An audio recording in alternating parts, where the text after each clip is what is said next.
Professor tries to warn college students that Charlie Kirk's assassination might be the spark that ignites America's next civil war.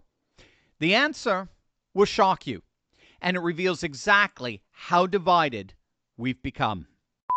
Hey gang, it's me, Dr. Steve, your Patriot Professor, here to help you make sense of the madness as the far left desperately tries to stop the unstoppable rise of a new conservative age all over the world. So if you want a front row seat on how you are changing the world in ways you never even imagined, make sure to smack that bell and subscribe button. Also, if you haven't heard the great news, we have a little surprise for all of you. I've started a new channel.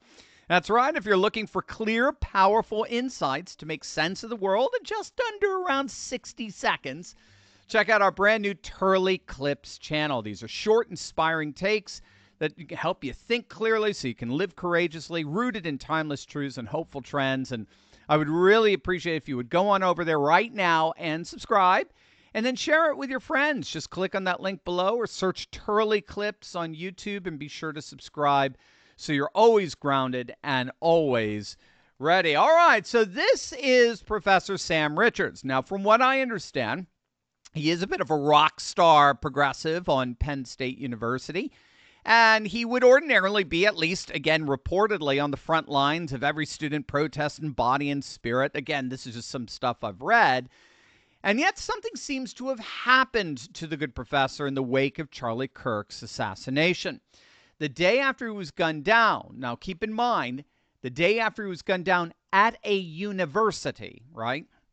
This Penn State professor stood before his packed classroom of several hundred students with a dire warning. Now, what unfolded in that lecture hall wasn't just another college discussion. It was a chilling preview of how America's next generation views political violence and why we might be closer to civil war than anyone wants to admit. What happens next? Okay, now what? Where are we going? Okay, so go ahead. Go forward, and then go one more. And it led me here. You know, violence or the threat of violence against civilians to achieve some political goal. So 9/11 is terrorism. What happened yesterday, the killing of Charlie Kirk, is terrorism. So,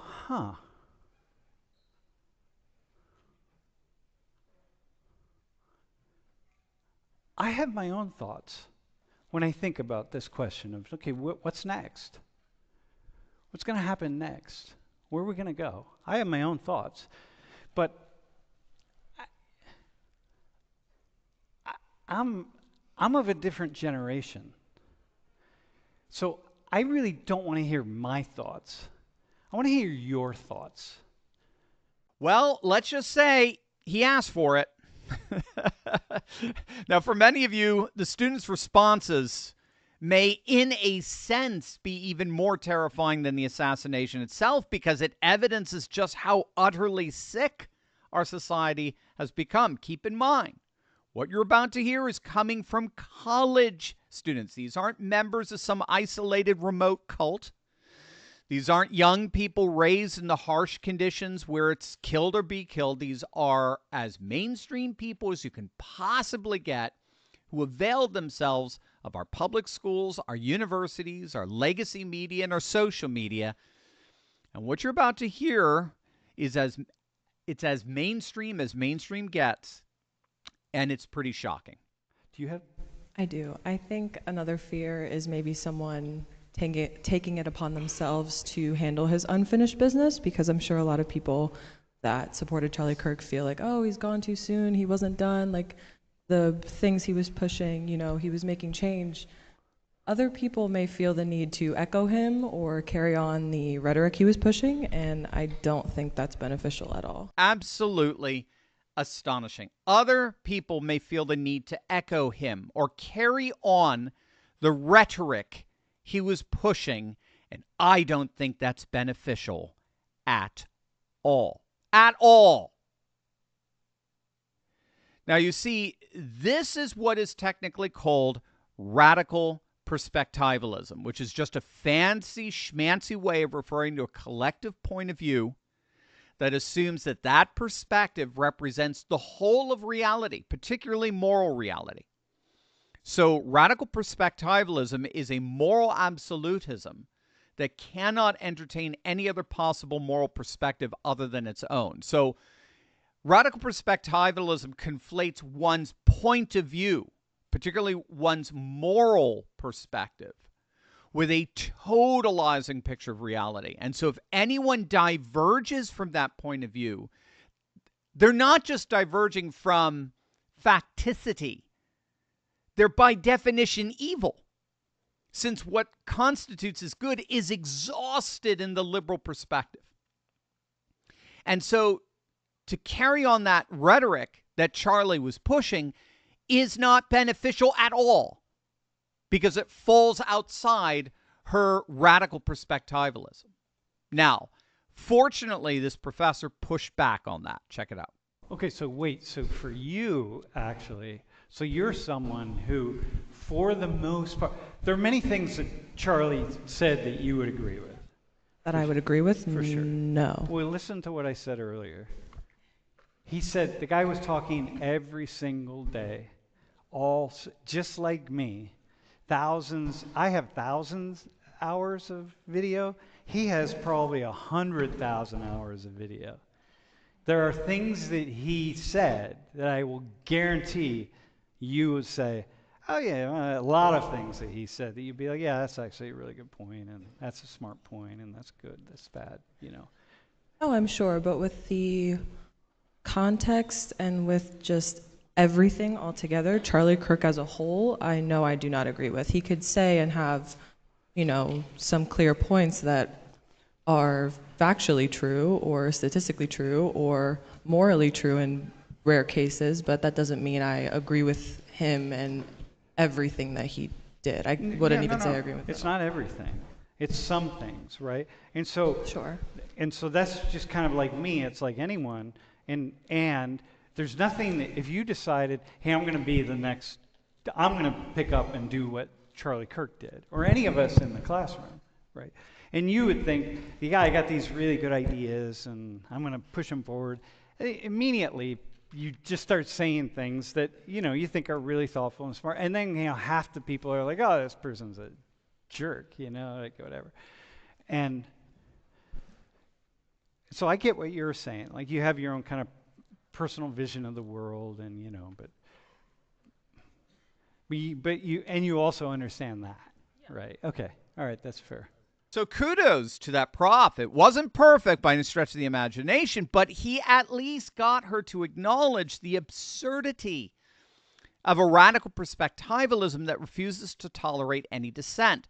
The fact that this girl can agree often with someone she overwhelmingly disagrees with underscores that dissent and disagreement are indeed part of civil discourse. So it appears that she may have learned something.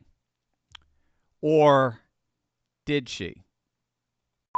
White ones, we've got clear ones. Tons of microplastics wash ashore all over the world every day. And now for the first time, scientists in the Netherlands have detected microplastic pollution in human blood.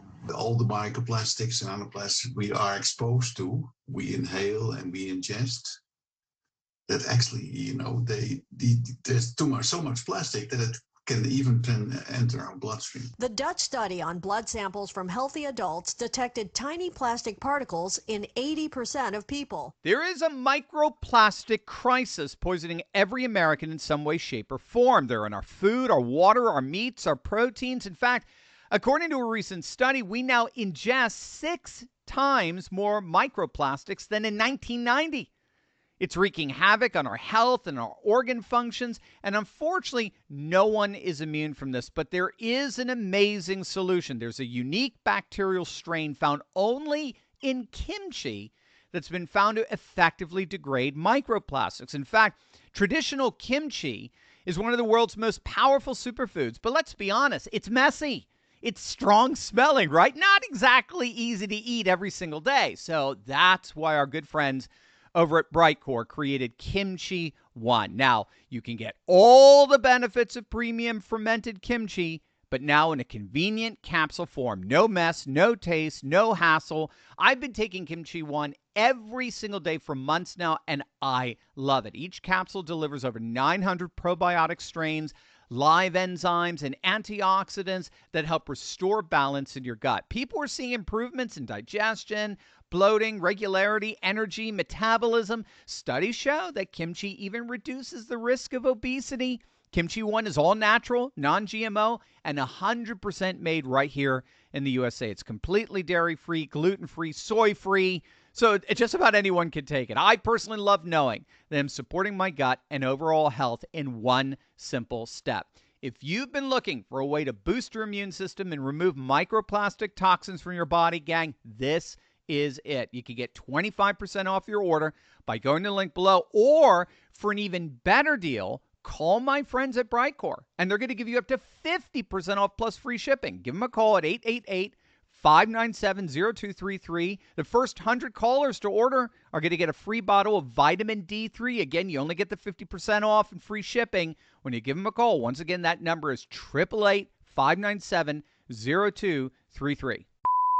I have a question for you. Yeah.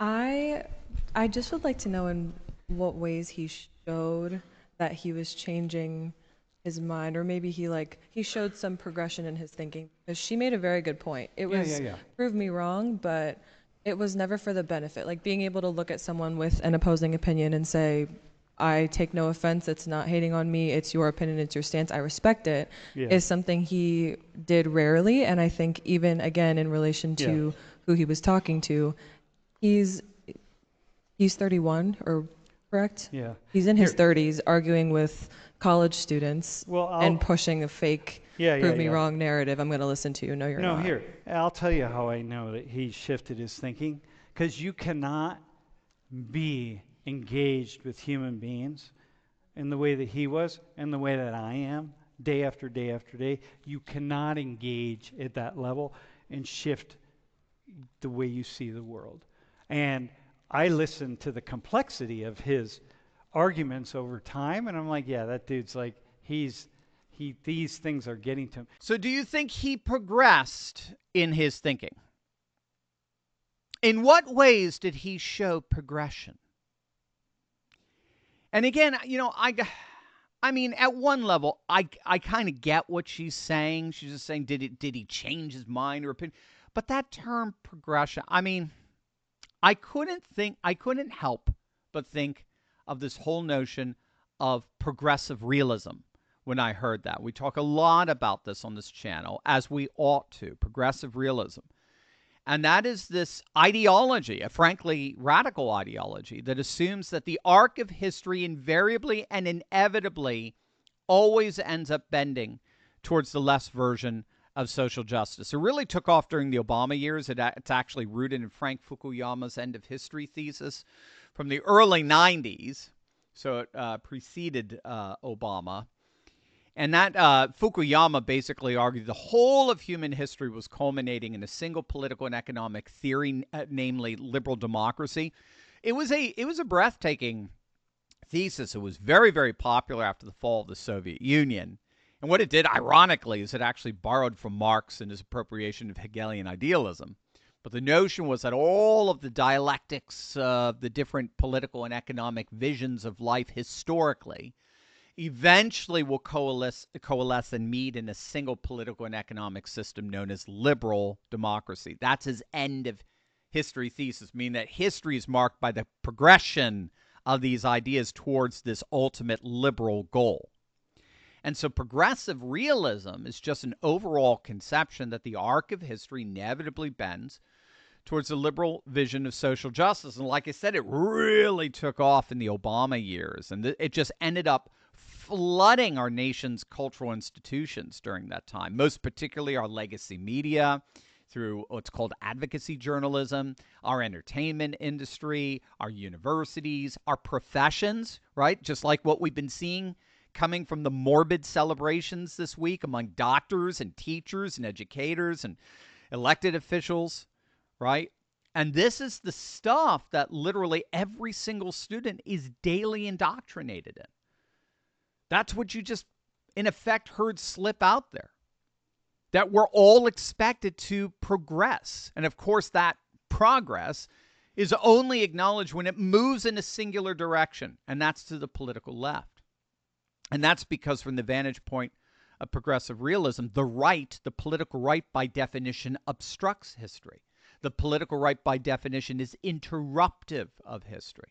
That's why for the legacy media and their advocacy journalism, the Democrats are always innocent until proven guilty, and Republicans are always guilty until proven innocent. This is why Democrats are always given the benefit of the doubt, and Republicans are always met with skepticism and suspicion. Now, again, we should note here that what Professor Richards witnessed in his classroom was not just an academic discussion. It was a preview of America's future. When college students can't acknowledge that assassinating someone for their political views is absolutely and totally and unequivocally wrong, regardless of their beliefs, regardless of whether they progress, we've crossed a very, very dangerous line.